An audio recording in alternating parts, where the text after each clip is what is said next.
Two ৰঞ্জিতাছ videos মোৰ মৰমৰ তৃতীয় শ্ৰেণীৰ ছাত্ৰ ছাত্ৰী আজি তোমালোকৰ ভিডিঅ' হ'ব তোমালোকৰ আমাৰ গণিত কিতাপৰ পাঠ 10 সময় পাঠত দিয়া আটাইবোৰ ক্ৰিয়াকলাপত দিয়া প্ৰশ্নৰ উত্তৰবোৰ আলোচনা কৰিম মৰমৰ ছাত্ৰ ছাত্ৰী তোমালোকে যদি মোৰ চেনেলত নতুনকৈ আহিছা চেনেল ছাবস্ক্ৰাইব কৰি থৈ দিবা নতুন নতুন ভিডিঅ'ৰ নটিফিকেশ্যন পোনপ্ৰথমতে পাবা ছাবস্ক্ৰাইব কৰা চবকে মোৰ ফালৰ পৰা ধন্যবাদ মৰমৰ ছাত্ৰ ছাত্ৰী ইয়াত দিয়া হৈছে আহাচোন আজি আমি কেলেণ্ডাৰ চাবলৈ শিকো 2025 চনৰ এই কেলেণ্ডাৰখনলৈ মন কৰা ইয়াত বছৰৰ 12টা মাহ আৰু 7 বাৰৰ উল্লেখ আছে প্ৰতিটো বাৰৰ বাবে তাৰিখবোৰ লিখা আছে জুলাই মাহৰ 1 তাৰিখটো কি বাৰ হ'ব চাওঁ আহা মঙ্গলবাৰ হ'ব ঠিক আছে মই ইয়াত দেখাই দি আছো ইয়াত চোৱা জুলাই মাহ ঠিক আছে 1 তাৰিখ ইয়াত সিধা আহিবা মঙ্গলবাৰ ঠিক আছে কি বাৰ মঙ্গলবাৰ ইয়াত চোৱা কেলেণ্ডাৰখনৰ ঘেৰ কৰা তাৰিখটো আৰু বাৰটো চোৱাচোন আমি চালোৱেই জুলাই মাহৰ 1 তাৰিখটো মঙ্গলবাৰ হ'ব কি বাৰ হ'ব মঙ্গলবাৰ হ'ব এতিয়া চোৱা ইয়াত চোৱা 14 জানুৱাৰী 7 মাৰ্চ 2 অক্টোবৰ আৰু 22 ডিচেম্বৰত ৰঙা ৰং কৰা ইয়াত চোৱা 14 জানুৱাৰী মই ইয়াত ঘেৰ দি থৈছো 14 জানুৱাৰী চোৱা 7 মাৰ্চ চোৱা মাৰ্চৰ মাহত চোৱা 2 অক্টোবৰ চোৱা অক্টোবৰ মাহত মই ঘেৰ দি থৈছো আৰু 22 ডিচেম্বৰত চোৱা মই ঘেৰ দি থৈছো তোমালোকে ৰঙা ৰং কৰিবা ঠিক আছে ইয়াত চোৱা ভালকৈ তাৰিখ ভালকৈ চাবা 14 জানুৱাৰী চাবা ঘেৰ কৰাই আছে 7 মাৰ্চ 2 অক্টোবৰ আৰু 22 ডিচেম্বৰত চাবা ইয়াত বাকচত চাবা ঠিক আছে আৰু তোমালোকে ধুনীয়াকৈ চাই ৰং কৰিবা ইয়াত চোৱা আৰু প্ৰশ্ন দিয়া হৈছে মে মাহৰ 20 তাৰিখত ঘেৰ দিয়া মে মাহৰ 20 তাৰিখ চোৱা মে মাহত আহিবা মে মাহৰ 20 তাৰিখ ঘেৰ কৰাই আছে চাই ল'বা ঠিক আছে তোমালোকে এনেকৈ চাবা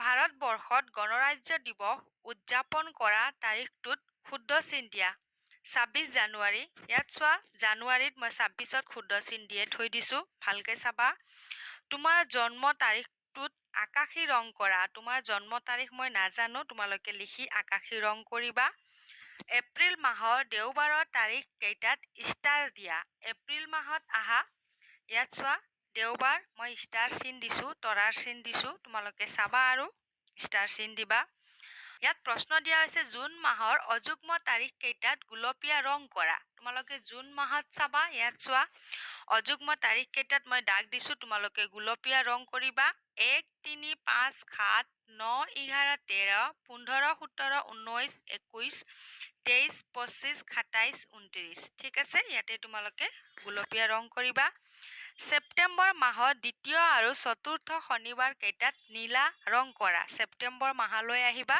চোৱা মই আগতীয়াকৈ গোল কৰি থৈছো তোমালোকে নীলা ৰং কৰিবা তোমালোকৰ গৰমৰ বন্ধৰ মাহটো ঘেৰ কৰা গৰমৰ বন্ধ জুলাই মাহ তোমালোকে ইয়াত ঘেৰ কৰিবা ঠিক আছে ইয়াত প্ৰশ্ন দিয়া হৈছে নৱেম্বৰ মাহৰ আটাইতকৈ ডাঙৰ যুগ্ম তাৰিখ ইয়াত প্ৰশ্ন দিয়া হৈছে নৱেম্বৰ মাহৰ আটাইতকৈ ডাঙৰ যুগ্ম তাৰিখটোত কাঠ পেঞ্চিলেৰে ৰং কৰা 30 হ'ব কাঠ পেঞ্চিলেৰে ৰং কৰিবা ঠিক আছে ভালকৈ চাবা ইয়াত মই মাটি শুনালো ভালকৈ চাবা আৰু তোমালোকে কৰিবা এতিয়া আমি আলোচনা কৰিম ইয়াত চোৱা বছৰটোৰ কেইটামান উদযাপন দিৱসৰ তাৰিখবোৰ চাওঁ আহা বছৰটোৰ এই দিৱসবোৰ মাহ অনুযায়ী একাধিক্ৰমে সজাও আহা ইয়াত দিয়া হৈছে বাকচত চাই লবা ইয়াত দিয়া হৈছে বাকচত চাই লোৱা বছৰটোৰ এই দিৱসবোৰ মাহ অনুযায়ী ইয়াত বাকচত চাই ল'বা বছৰটোৰ এই দিৱসবোৰ আমাক কি অনুযায়ী একাধিক্ৰমে সজাবলৈ দিয়া হৈছে মাহ অনুযায়ী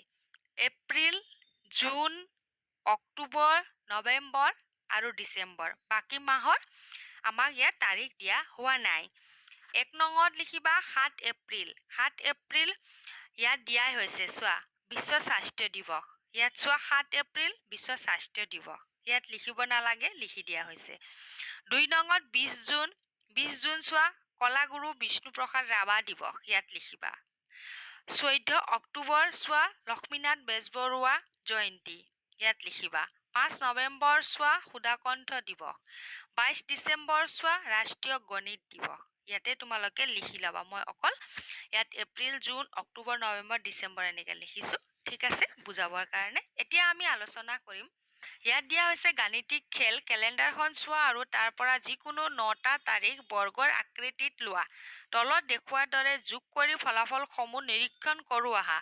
আমাক ইয়াত বৰ্গ আকৃতিত দিয়া হৈছে, ঠিক আছে। যোগ কৰি চাই লওঁ। 1 যোগ 9 যোগ 17 কিমান হ'ব? 27 হ'ব, ঠিক আছে। 1 9 17। 2 যোগ 9 যোগ 16 কিমান হ'ব? 27 হ'ব। 2 9 16 বৰ্গ আকৃতিৰে দিয়া হৈছে। 3 যোগ 9 যোগ 15 কিমান হ'ব? 27 হ'ব। 3 9 15। 8 যোগ 9 যোগ 10 কিমান হ'ব? 27 হ'ব, ঠিক আছে। 8 যোগ 9 যোগ 10 ইয়াতে 27, ঠিক আছে। চাৰিওফালৰ যোগফল 27। ইয়াত দিয়া হৈছে 12 যোগ 20 যোগ 28 60। 13 যোগ 20 যোগ 27 60। 14 যোগ 20 যোগ 26 60। 19 যোগ 20 যোগ 21 60। ইয়াত চাই ল'বা, ঠিক আছে। এতিয়া আমি আলোচনা কৰিম জন্মৰ প্ৰমাণ পত্ৰখন চাই তলৰ খালী ঠাইবোৰ পূৰ কৰোঁ আহা। দিন মাহ বছৰ আৰিমতে অমলৰ জন্ম তাৰিখটো হ'ল 17 দিন, ঠিক আছে। তাৰিখ 3 মাহ 2018 বছৰ। অমলে 2018 চনৰ মাহৰ 17 তাৰিখে জন্মগ্ৰহণ কৰিছিল। 2018 চনৰ মাৰ্চ মাহৰ 17 তাৰিখে জন্মগ্ৰহণ কৰিছিল। জানুৱাৰী ফেব্ৰুৱাৰী মাৰ্চ 3 নম্বৰ মাহটো মাৰ্চ হ'ব। 2018 চনৰ 17 জুলাই তাৰিখে তেওঁৰ বয়স কিমান মাহ আছিল? কিমান মাহ আছিল? মাৰ্চত হৈছিলে এপ্ৰিল মে' জুন জুলাই। এপ্ৰিল মে' জুন জুলাই 4 মাহ। 2026 চনৰ 17 মাৰ্চ তাৰিখে অমলৰ বয়স হ'ব 2026 মাৰ্চ মানে 3 মাহ 17 তাৰিখ, ঠিক আছে। এতিয়া তাৰ জন্ম কেতিয়া হৈছিল অমলৰ? 2018 চন 3 মাহ মাৰ্চতে আৰু 17 কি আছিলে? তাৰিখ আছিলে, দিন আছিলে, ঠিক আছে। আমি বিয়োগ কৰি কিমান পালো? 8 পালো। কিমান বছৰ হ'ব? 8 বছৰ হ'ব, ঠিক আছে। 2026 চনৰ 17 মাৰ্চ প্ৰথমতে লিখিলো, তাৰপিছত অমলৰ জন্মৰ দিন মাহ বছৰ লিখিলো, বিয়োগ কৰিলো, 8 বছৰ পালো। বৰ্তমান অমলৰ বয়স কিমান? বৰ্তমান অমলৰ বয়স মই লিখিছো 2025 চন 12 মাহ ডিচেম্বৰ আৰু 30 তাৰিখ লিখিছো, ঠিক আছে। আৰু অমলৰ কিমান আছিলে বছৰ? 2018 মাৰ্চ মাহ মানে 3 17 দিন মানে তাৰিখৰ দিনা। বিয়োগ কৰিলো, 30ৰ পৰা 17 গ'ল 23 থাকিল, 12ৰ পৰা 3 গ'ল 9, 25ৰ পৰা 18 গ'ল 7। কিমান ওলাল? 7 বছৰ 9 মাহ 23 দিন, ঠিক আছে। মই কি কৰিলো? তাৰিখ ধৰি ললো 2025 12 ডিচেম্বৰ 30 তাৰিখ ধৰিলো, ঠিক আছে। তাৰপিছত অমলৰ যিটো দিন মাহ বছৰ ধৰিলো, দিন মাহ বছৰ আৰু বিয়োগ কৰিলো, কৰি ইমান পালো, ঠিক আছে। এতিয়া বৰ্তমান অমলৰ বয়স 7 বছৰ 9 মাহ 23 দিন পালো। বুজি পাইছা? এনেকে কৰি ওলালো। এতিয়া আমি আলোচনা কৰিম। দিয়া হৈছে কৰো আহা। দিন মাহ বছৰৰ আৰি তাৰিখবোৰ লিখো আহা। 2019 চনৰ জুনৰ 2 তাৰিখ। 2019 চনৰ ইয়াত লিখিলো 2 তাৰিখ আৰু জুন মাহটো 6 হ'ব, ঠিক আছে। 2021 চনৰ এপ্ৰিলৰ 10 তাৰিখ মানে 2021 চন এপ্ৰিল, জানুৱাৰী ফেব্ৰুৱাৰী মাৰ্চ এপ্ৰিল 4 মাহ আৰু 10 তাৰিখ। 2023 চনৰ আগষ্টৰ 15 তাৰিখ। 2023 চন আগষ্ট হ'লে 8 মাহ আৰু 15 তাৰিখ। তোমালোকৰ নিজৰ জন্মদিনৰ তাৰিখ তোমালোকে নিজে লিখিবা, ঠিক আছে। এতিয়া আমি আলোচনা কৰিম। ইয়াত চোৱা তলৰ ঘড়ীবোৰত কেইটা বাজিছে খালী বাকচত লিখো আহা। ঘড়ী চোৱা 9 বাজি 25 মিনিট গৈছে, 10 বাজি 40 মিনিট গৈছে, 3 বাজি 20 মিনিট গৈছে, 4 বাজি 30 মিনিট গৈছে, ঠিক আছে। ইয়াত তোমালোকে লিখি ল'বা। এতিয়া আমি আলোচনা কৰিম শিক্ষামূলক ভ্ৰমণ। প্ৰধান শিক্ষয়িত্ৰী বাইদেৱে দেওবাৰে গুৱাহাটীলৈ যাবলগীয়া শিক্ষামূলক ভ্ৰমণটোৰ বিষয় এনেকৈ ক'লে। আমি দেওবাৰে ৰাতিপুৱা 7:30 বজাত মংগলদৈৰ পৰা গুৱাহাটীলৈ যাত্ৰা আৰম্ভ কৰিম। 2 ঘণ্টা পাছত আমি গুৱাহাটীৰ আঞ্চলিক বিজ্ঞান কেন্দ্ৰ পাম। 2 ঘণ্টা সময় তাত কটাই আমি শ্ৰীমন্ত শংকৰদেৱ কলাক্ষেত্ৰলৈ যাম। তালৈ গৈ পাবলৈ আমাক 30 মিনিট সময় লাগিব। তাত 1 ঘণ্টা 30 মিনিট সময় কটাই আমি তাৰকা গৃহলৈ যাম। তালৈ গৈ পাবলৈ 1 ঘণ্টা সময় লাগিব। তাত 45 মিনিট সময় কটাই আমি ঘৰলৈ উভতিম। এতিয়া চোৱা মই তোমালোকক কৈ দি আছো ক'ত কিমান সময় কটাব তালিকাত লিখো আহা। ইয়াত চোৱা ক'ত কিমান সময় কটাব তালিকাত লিখো আহা। ভ্ৰমণ কৰা ঠাই আঞ্চলিক বিজ্ঞান কেন্দ্ৰ, উপস্থিত হোৱা সময় ৰাতিপুৱা 9:30 বজা, প্ৰস্থানৰ সময় ৰাতিপুৱা 11:30 বজা, দৰ্শন কৰা সময় 2 ঘণ্টা। এতিয়া শ্ৰীমন্ত শংকৰদেৱ কলাক্ষেত্ৰত কেইটা বজাত তাহাঁতে উপস্থিত হ'ব? ইয়াত আমাক কোৱাই হৈছে 2 ঘণ্টা সময় তাত কটাই আমি শ্ৰীমন্ত শংকৰদেৱ কলাক্ষেত্ৰলৈ যাম। কেই ঘণ্টা সময় কটাব? 2 ঘণ্টা। দুপৰীয়া 12টা বজাত শ্ৰীমন্ত শংকৰদেৱ কলাক্ষেত্ৰত উপস্থিত হ'ব। প্ৰস্থান কেতিয়া হ'ব? তালৈ গৈ পাবলৈ আমাক 30 মিনিট সময় লাগিব। তাত 1 ঘণ্টা 30 মিনিট সময় কটাই কিমান কটাব সময়? 1 ঘণ্টা 30 মিনিট। 12টা লগত আমি 1 ঘণ্টা 30 মিনিট সময় যোগ কৰিব লাগিব। মানে কিমান হ'ব? এটা মানে 1:30 বজাত কি হ'ব? প্ৰস্থানৰ সময় হ'ব শংকৰদেৱ কলাক্ষেত্ৰৰ পৰা। আৰু কিমান সময় লাগিব? 1 ঘণ্টা 30 মিনিট। আকৌ তাৰকা গৃহলৈ সময় কটাই আমি তাৰকা গৃহলৈ যাম। ক'ত যাব? তাৰকা গৃহলৈ যাব। তালৈ গৈ পাবলৈ 1 ঘণ্টা সময় লাগিব। 1:30 মানে 1:30ৰ লগত 1 ঘণ্টা সময় যোগ কৰিলে 2:30 হ'ব। ঠিক আছে? তাত 45 মিনিট সময় কটাই। তাত কিমান সময় কটাব? 45 মিনিট। ইয়াত 45 মিনিট যোগ কৰিলেও 3:15 হ'ব। ঠিক আছে? দৰ্শন কৰা সময় 45 মিনিট। এনেকৈ লিখিলো, উত্তৰ হৈ গ'ল। এতিয়া আমি আলোচনা কৰিম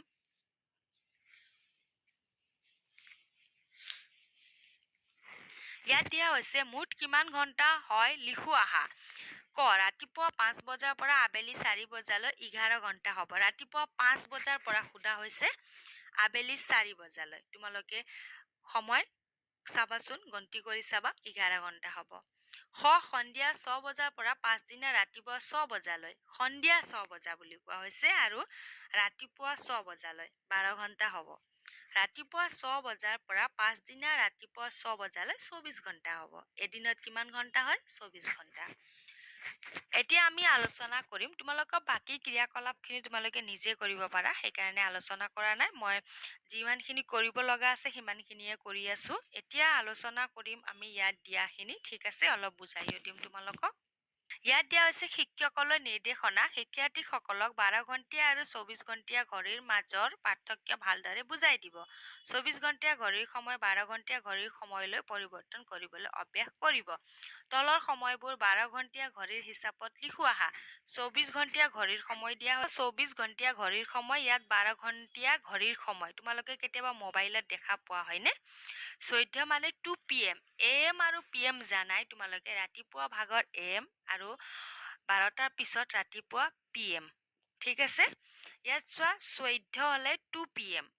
ইয়াত চোৱা 16:40 হ'লে 4:40 PM। 16:40ৰ পৰা 12 বিয়োগ কৰিলে 4:40 পাম। ঠিক আছে? তাৰ পৰা মই লিখিলো 18:50ৰ পৰা আকৌ 12 বিয়োগ কৰিবা, কিমান পাবা? 6:50 PM। ঠিক আছে? 23:15 আছে, তাৰে পৰা 12 বিয়োগ কৰিবা, কিমান পাবা? 11:15 পাবা। ঠিক আছে? 11:15 PM। 2:45 আছে, 2:45 AM হ'ব। আকৌ এইবিলাক PM লিখিলো, ইয়াত AM লিখিলো। ৰাতিপুৱা ভাগৰ কথা কোৱা হৈছে 2:45 AM। ইয়াত চোৱা 12 ঘণ্টীয়া ঘড়ীৰ সময়, 24 ঘণ্টীয়া ঘড়ীৰ সময়। 12 ঘণ্টীয়া, ইয়াত চোৱা 8:30 AM। ইয়াত 8:30। ঠিক আছে? 11:45 AM। ইয়াত আকৌ 24 ঘণ্টীয়া ঘড়ীত কিমান হ'ব জানানে? 23:45 হ'ব। ইয়াত 1:50 AM। ইয়াত 13:50। 3:40 AM। ইয়াত 15:40। ইয়াত 11 AM। ইয়াত 23। ঠিক আছে? বুজি পাইছা? এনেকৈ 14 দিওঁতে 2 হৈছিল নহয়, ইয়াত 11 দিওঁতে 23 লিখিলো। ঠিক আছে? ইয়াত মই বুজাই দি আছো, চোৱা। 11:45ৰ লগত 12 যোগ কৰি 23:45 পালো। এতিয়া ছবি চাই কৰো আহা। আমাক ইয়াত কি দিয়া হৈছে? ছবি চাই কৰিবলৈ দিয়া হৈছে। ৰাতিপুৱা 5 বজাত ৰেলগাড়ী এখন কোকৰাঝাৰ ষ্টেচনৰ পৰা যাত্ৰা আৰম্ভ কৰি 30 মিনিট পাছত নিউ বঙাইগাঁও ষ্টেচন পালে। ৰেলগাড়ীখন কেই বজাত নিউ বঙাইগাঁও ষ্টেচন পালে? 5:30 পালে। 30 মিনিট যোগ কৰি দিলো। ঠিক আছে? আকৌ ৰেলগাড়ীখনে নিউ বঙাইগাঁও ষ্টেচনৰ পৰা 1 ঘণ্টা 5 মিনিট পাছত বৰপেটা ৰোড ষ্টেচন পালে। ৰেলগাড়ীখনে কেই বজাত বৰপেটা ৰোড ষ্টেচন পালে? 5:30টাৰ লগত 1 ঘণ্টা 5 মিনিট যোগ কৰি দিলোঁ, 6:35 যোৱাৰ পিছত পালে। ঠিক আছে, ইয়াত লিখিলোঁ। আকৌ ৰেলগাড়ীখনে বৰপেটা ৰোড ষ্টেচনৰ পৰা গৈ 7:40 বজাত নলবাৰী ষ্টেচন পালে। বৰপেটা ৰোড ষ্টেচনৰ পৰা নলবাৰী ষ্টেচন পাবলৈ কিমান সময় লাগিব? 7:40ৰ পৰা 6:35 বিয়োগ কৰিলোঁ, 1:05 যাওঁতে পাব। ঠিক আছে, ৰেলগাড়ীখনে নলবাৰী ষ্টেচনৰ পৰা 2 ঘণ্টা 10 মিনিট সময় যোৱাৰ পাছত গুৱাহাটী ষ্টেচন পালে। ৰেলগাড়ীখনে গুৱাহাটী ষ্টেচন কেই বজাত পালে? গাড়ীখনে নলবাৰী ষ্টেচনৰ পৰা 2 ঘণ্টা 10 মিনিট সময় যোৱাৰ পিছত গুৱাহাটী ষ্টেচন পালে। নলবাৰীত কেইটা বজাত আছিলে? 7:40ত। ঠিক আছে, তাৰে পৰা কি কৰিলোঁ? 2 ঘণ্টা 10 মিনিট যোগ কৰি দিলোঁ। 7:40ৰ লগত 2 ঘণ্টা 10 মিনিট যোগ কৰোঁতে কিমান হ'ব সময়? 9:50 যাব। সময় ইয়াত লিখিলোঁ। ঠিক আছে, ইয়াৰে পৰা তোমালোকে লিখি ল'বা। মৰমৰ ছাত্ৰ ছাত্ৰী, আশা ৰাখিছোঁ তোমালোকে আজিৰ ভিডিঅ' বুজি পাইছা বুলি। নতুনকৈ আহিছা যদি চেনেল ছাবস্ক্ৰাইব কৰি থৈ দিবা, নতুন নতুন ভিডিঅ'ৰ নটিফিকেশ্যন পাবা। অহা ভিডিঅ' হ'ব তোমালোকৰ পাৰ্ট 11। আজিৰ কাৰণে ধন্যবাদ।